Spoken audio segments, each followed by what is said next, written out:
안녕하세요. 육아하며 공부하는 하모니카라고 합니다. 저는 2021년 3월에 출산을 했고 같은 해 10월에 공인중개사에 합격을 했습니다. 신생아 보면서 공인중개사에 합격했는데 신생아 보기가 쉬웠던 것도 아니고 공인중개사 시험이 쉬웠던 것도 아니었는데 어떻게 이렇게 낼 수 있었는지 그 부분에 대해서 함께 오늘 이야기를 해보려고 합니다. 우선 3월 말에 아이를 낳고 4월, 5월까지 아무것도 못했어요. 조리원에 있는 동안은 아프기도 했고 정신도 없었고 또 집에 돌아와서는 처음으로 아이를 보는 거에 대한 두려움이 많았어요. 애가 배앓이를 하기도 했고 뭐 분유를 어떻게 먹여야 되는 건지 아무것도 모르는 상태로 시작을 했기 때문에 쉽진 않았었던 것 같아요. 그래서 5월까지는 그냥 아이한테 집중을 했어요. 어차피 잠도 잘 못 잤고 또 이제 누가 도와주는 분이 따로 있던 게 아니었다 보니 일단은 처음 해보는 이 아이한테 좀 집중을 하자라는 마음에 육아에 좀 전념을 했었고 그 뒤에 이제 6월부터 조금 공부를 시작할 수가 있었어요. 6월부터 가능했던 이유는 그때 이제 100일의 기적이라고 하는 그 시점이었는데 그때 이제 더 이상 이렇게 하면 안 되겠다. 왜냐면 이제 4, 5월은 항상 아이를 안고 있었거든요. 애가 눕혀놓으면 계속 울어서 정말 밤잠 잘 때 빼고는 계속 안고 있었어요. 그러다 보니 허리도 아프고 손목도 아프고 그 상황에서 뭐 공부를 할 수 있는 상황이 전혀 안 됐기 때문에 강의를 틀어두기는 했지만 공부를 하지는 못했죠. 그리고 6월이 되었을 때 이대로는 안 되겠다. 이렇게 하면 이번에 시험 못 보겠다라는 생각이 들어서 아이에게 수면 교육을 진행을 했어요. 이제 수면 교육이라고 하는 거는 아시는 분들도 있고 모르시는 분들도 있을 텐데 아기가 잠을 혼자 잘 들게 하기 위해서 하는 방법이에요. 그 과정에서 좀 아이가 울기도 하고 우는 모습이 안쓰러워서 계속 안아주며 재우기도 하고 이제 다양한 방법들이 있는데 저는 공부를 하기 위해서 이제 그냥 이제 선택을 했습니다. 그래서 아이에게 수면 교육을 했고 한 일주일 정도 시도를 하니까 정말 전문가들이 하는 말처럼 그렇게 울던 아이가 자더라고요. 그래서 이제 낮잠을 자는 동안에 공부를 시작했죠. 근데 문제는 아이가 30분밖에 안 자는 그 토끼잠을 자는 아기였어서 30분씩 4번을 잤어요. 하루에 이제 100일 지나면 먹놀잠을 하는 시기인데 낮잠을 2번 2시간씩 자야 돼요 보통. 근데 안 자요. 안 자고 30분씩 4번을 잤어요. 30분씩 4번을 잤어요. 맞아요. 30분씩 4번을 잤네요. 그래서 그 2시간 아이가 낮잠을 자는 그 2시간을 어떻게든 잡으려고 눕히고 자면 바로 공부를 했던 것 같아요. 그리고 그때 가장 중요했던 거는 저는 사실 에듀윌이라고 하는 강의를 들었어요. 유료인데 평생 환급반이라고 해서 시험에 붙으면은 시험 붙을 때까지는 계속 강의가 무료고 시험에 붙으면은 환급을 해주는 제도인데 물론 돈을 다 주진 않아요. 보니까 내가 130만 원 냈으면 뭐 책값 다 제외하고 한 3, 40만 원 돌려주긴 하더라고요.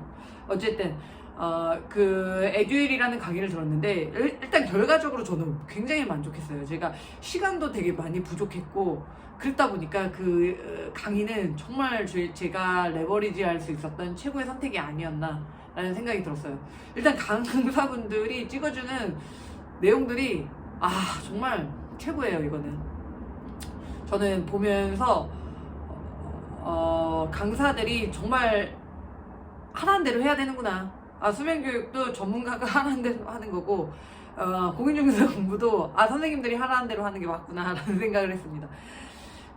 그렇게 이제 6월, 7월 달에는 일단 제가 1, 2차를 동차로 준비한 건 아니에요. 1차를 먼저 봤었어요. 임신하고 있는 중간에 봤는데 이건 다음에 이야기를 드릴 건데 1차를 되게 운 좋게 합격을 했고 그래서 아이를 낳고 이제 준비를 했던 건 2차였어요. 근데 이제 1차는 그죠. 근데 2차 공부는 쉽지가 않아요. 암기해야 될 게 너무 많아서요. 1차는 약간 이해를 하면 됐던 부분이 있어서 제가 그 벼락치기로도 성공을 할 수 있었던 것 같은데, 2차는 일단 뭐 이해가 아니에요. 무조건 외워야 되는 과목들로 구성이 되어 있다 보니까 쉽지는 않았어요. 그래서 이제 6월부터 시작이 됐는데 6월, 7월, 8월까지는 제가 그 기출 문제를 위주로 봤던 것 같아요. 기출을 위주로 보고 기본서를 한번 강의를 듣고 기출 문제를 풀었어요. 그리고 기출 문제를 풀면 당연히 어느 정도 점수가 나올 거라는 확신을 가지고 있었어요. 그러니까 제가 그 시기에 공부를 할 수 있었던 거는 아기 수면 교육을 하고 낮에 2시간 공부하고 주말에 남편이 아이랑 좀 놀아줬을 때 해가지고 주말에는 한 4시간 그리고 평일에는 2시간 정도 했던 것 같아요. 6월, 7월, 8월까지는 그렇게 기본 강의와 기출 문제를 풀었는데 8월 말에 있었던 모의고사에서 점수가 안 나오더라고요. 점수가 50점이 나왔었던 걸로 기억을 하고 있어요. 그래서 뭐 가장 자신 있었던 뭐 전략 과목이라고 생각했던 중개사법만 60점이 나오고 나머지는 뭐 터무니없는 점수를 봤는데 좀 그렇더라고요.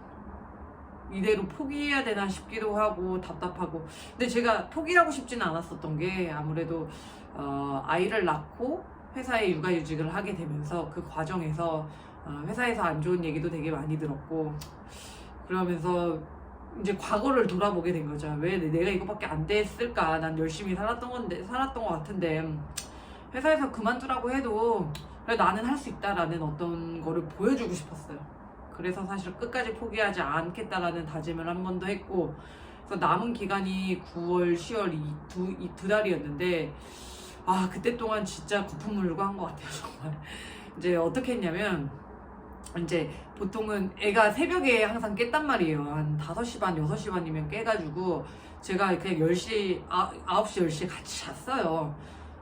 애기는 이제 8시부터 잤고 저는 집안일을 1시간 한 다음에 잤기 때문에 저한테 공부 시간은 낮에 2시간밖에 없었는데, 이제 9월 달부터는 잠을 줄였죠.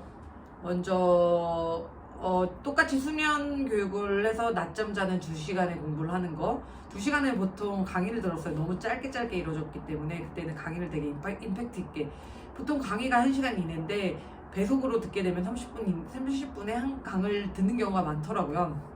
못 들은 거는 다음에 이어서 듣고 뭐 그런 식으로 해서 강의를 들었고,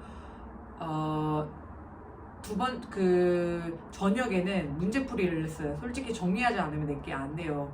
정말 이거는 맞는 이야기예요. 강의만 듣는다고 그게 내 거가 돼서 내가 문제 풀 수 있는 수준이 되진 않는 것 같아요. 그래서 저는 이제 막 그거를, 지금 여기 옆에도 아이패드가 있는데 아이패드에 정말 빼곡하게 적었어요. 좀 뭐 보여드리게 되면은 이제 굿노트라고 하는 거를 사용해서 이때 이제 보게 되면은 모든 공부를 진짜 열심히 했었어요. 여기서 보면 공법 같은 경우에도 뭐 진짜 책에도 항상 내가 다 만들어서 하고 이거 왜 정말 열심히 했었던 것 같아요. 그렇게 이제 공부를 하고 주말에는 남편이 거의 4시간에서 6시간 정도 봐주고 평일에는 4시간 정도, 애기 낮잠 잘 때 낮에 2시간, 밤잠 잘 때 8시부터 10시까지 2시간. 그래서 집안일은 진짜 애랑 그때부터 같이 했어요. 제가 이제 재밌게 봤던 책 중에 하나가 똑개라는 책이 있었는데, 똑똑하고 게으르게라는 책이에요. 이제 아기 육아를 어떻게 할 것인가에 대한, 신생아 육아를 어떻게 할 것인가에 대해서 나오는 건데, 그러니까 뭐 애착 육아를 하시는 분들에겐 좀 거부감이 있는 책이기는 해요. 그 내용 자체가 독립적으로 키워야 된다라고 해서 텀 탁탁 맞추고 수면 교육하는 거, 좀 엄마가 좀 편하게 육아할 수 있는 방법들에 대해서 이야기를 해요. 근데 이제 이게 엄마가 편하려고 하는 게 아니라 아이에게 독립심을 주기 위해서 하는 거다라는 게 이제 그 책의 이제 방법이고, 서양에서도 많이 사용하는 방법인데, 그러니까 애착 육아를 하시는 분들에게는 굉장히 거부감이 있을 수 있죠. 근데 이제 저는 이제 막 둘 중에 하나를 선택한 건 아니에요. 저도 100일까지 계속 다 안아서 키우고 수면 교육할 때만 눕혀서 지었지 그 외에는 계속 안고 아기띠하고 맨날 안고 다녔기 때문에 저 역시도 어떤 육아를 난 했다라고 얘기하기는 어렵지만 어떤 참고할 수 있는 방법으로는 볼 수 있는 좋은 책인 것 같아요. 어쨌든 그 책에서 이제 이야기를 했던 거는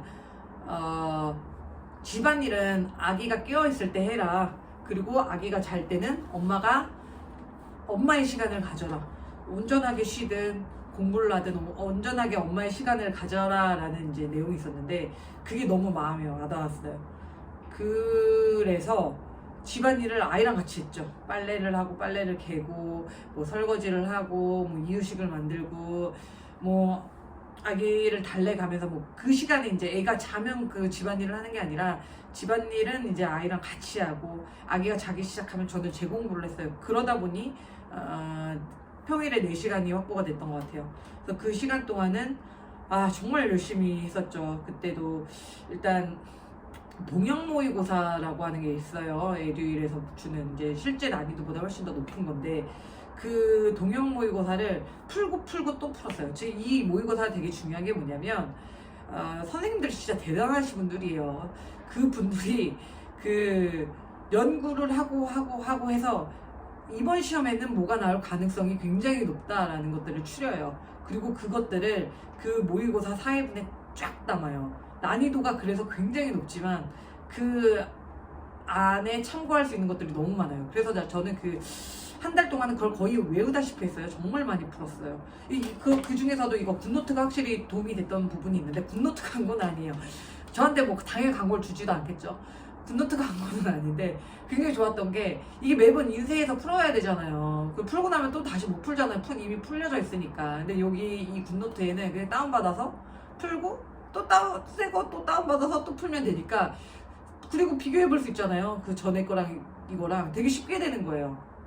그래서 사실 시간이 없으면은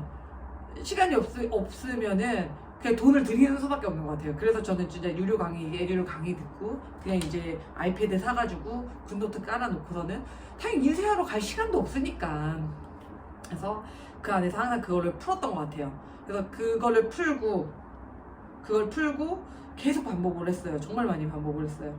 그거 하고 그 다음에 이제 그래도 이제 좀 안 나오는 게 있더라고요. 세법을 제가 아마 한 달 정도 남기고 시작을 했어요. 세법을 원래 포기하려고 했었는데 막상 해보니까 또 할만한 것 같은 거예요. 그래서 근데 세법이랑 등기법이 좀 점수가 내가 원하는 만큼 안 나오더라고요. 60점 나오기도 하고 그러니까 잘 안다라고 생각했는데 내가 약한 부분에서 내가 정리가 덜 된 부분에서 문제가 많이 나오게 되면 점수가 확 내려가는 거예요. 모의고사가.